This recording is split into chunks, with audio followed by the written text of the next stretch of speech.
While I'm getting to review the Vivo X90 Pro, Manas has been a clear advocate of the Vivo X series. After using the Vivo X80 Pro, he has used it, I've used it. The camera on that phone is really amazing. So we always thought that what does Vivo have in store for us when the Vivo X90 Pro finally lands in the Indian market? Well, this phone has finally arrived, and you know what? Now I understand what Manas was talking about, because the camera on this thing is really something. So of course, with the X90 Pro, Vivo wants to disrupt the flagship smartphone segment and go head to head with the Galaxies and the iPhones and the Pixels of the world. But is the Vivo X90 Pro anything beyond its camera? Well, let's talk about the good and bad about the Vivo X90 Pro, and of course we will be starting with the camera section first. But before proceeding, consider hitting that red subscribe button for detailed tech videos, and also turn on the bell so that you don't miss any of our latest updates. Hello everyone, Aman here for Fiiber, and now let's get started.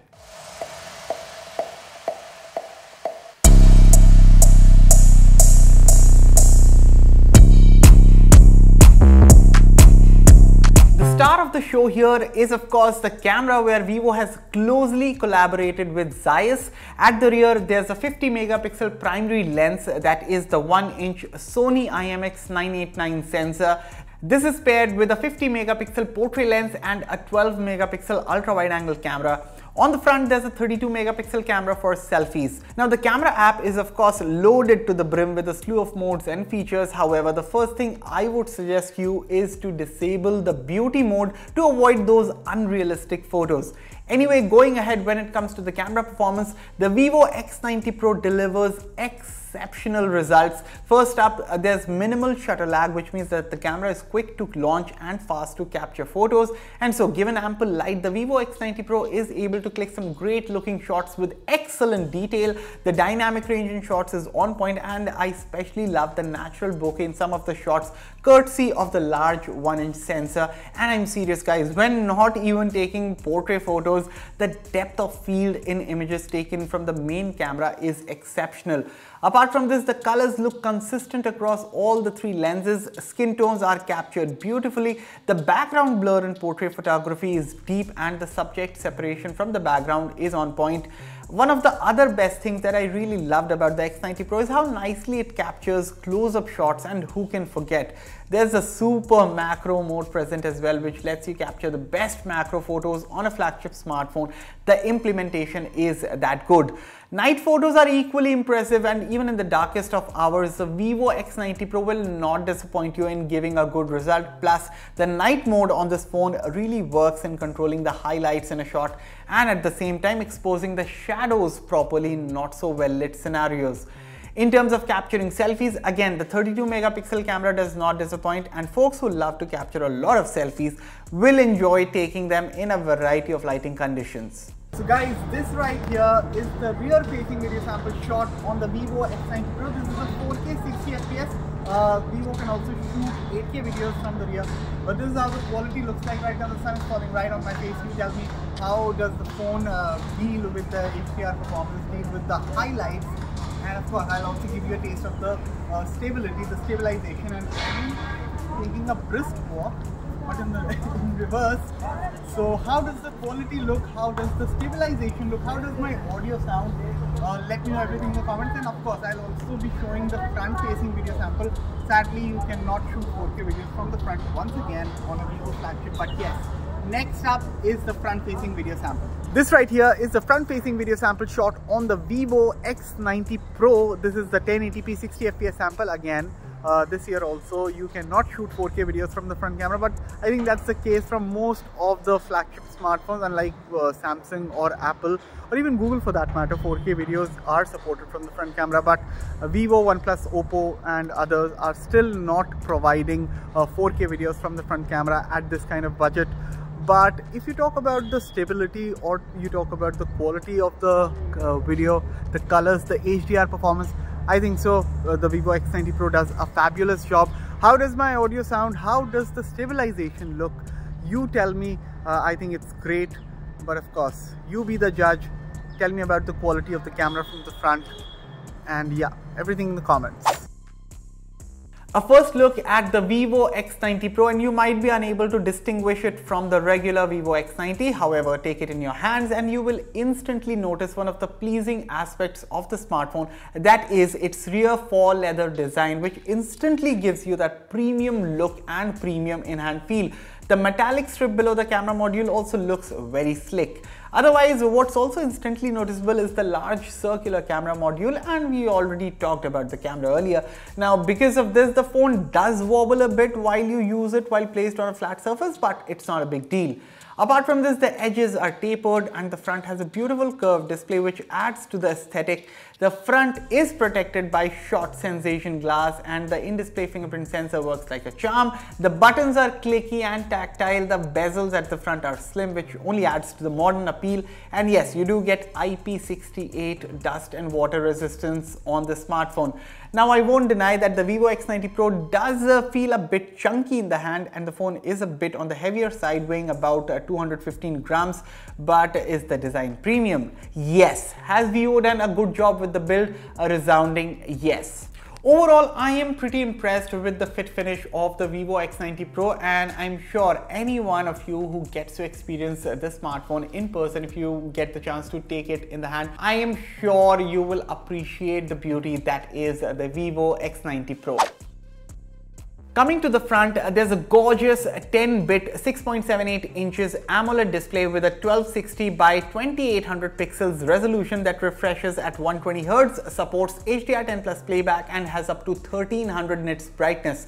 So as I have already shown you, it is a curved display and aesthetically it looks attractive. Even when it comes to the display quality, the 10-bit colors, contrast and deep blacks, everything look gorgeous.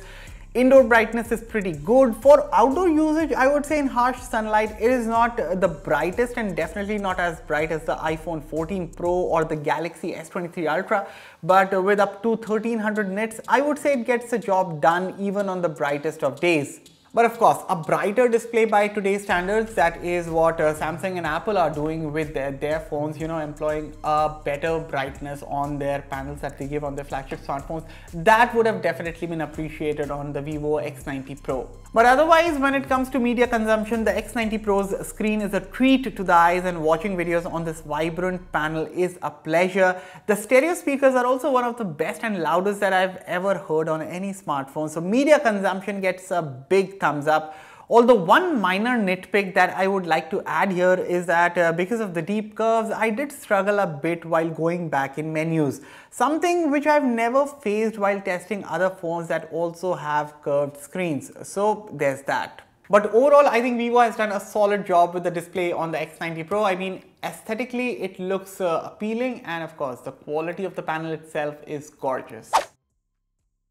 Unlike a few smartphone brands that have used the Snapdragon 8 Gen 2 chip for their flagship smartphones, the Vivo X90 Pro is powered by the Dimensity 9200 chipset. Our unit has 12 GB RAM and 256 GB storage, which is the only available variant on offer. The software side of things is handled with FunTouch OS 13 atop Android 13.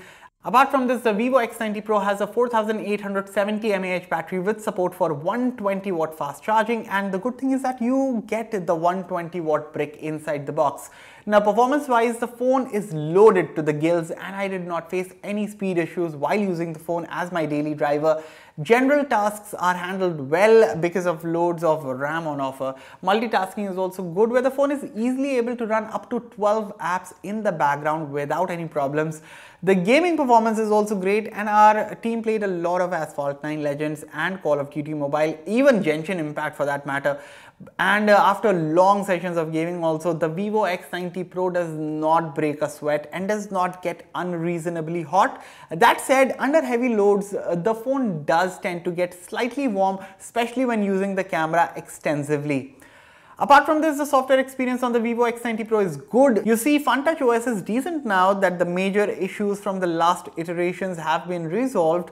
Even the pre-installed apps that we generally call bloatware are a bare minimum, which is good to see. And generally also, you know guys, FunTouch OS adheres to the standard Android 13 requirements by providing features such as Material You theming for the home screen icons, system interface and applications. Additionally, it does not make unnecessary alterations migrations to Android just to appear distinct. As a result, users switching from Samsung phone or a Google phone should not have any difficulty navigating the interface. But yes, FunTouch OS does resemble quite a lot to ColorOS that you get on Oppo phones, and that is not a surprising factor because of course Vivo and Oppo come from the same parent company, that is BBK Electronics. Now in terms of endurance, this is a full day smartphone with medium to heavy usage, haptics turned on and set to full with always on display turned on and 120Hz refresh rate also turned on. The phone easily lasts one full day, whether you use the phone for general stuff or even if you're pushing the limits with playing a lot of games or consuming media. The Vivo X90 Pro holds up when it comes to battery life. However, the best feature when it comes to endurance bit is the charging. The 120-watt charging support plus the supplied charger in the box is a welcome addition for a flagship category smartphone. And just in case if you do run out of juice before the end of the day, you know, topping up this phone from 0 to 100 takes a little under 30 minutes, which I think is insane.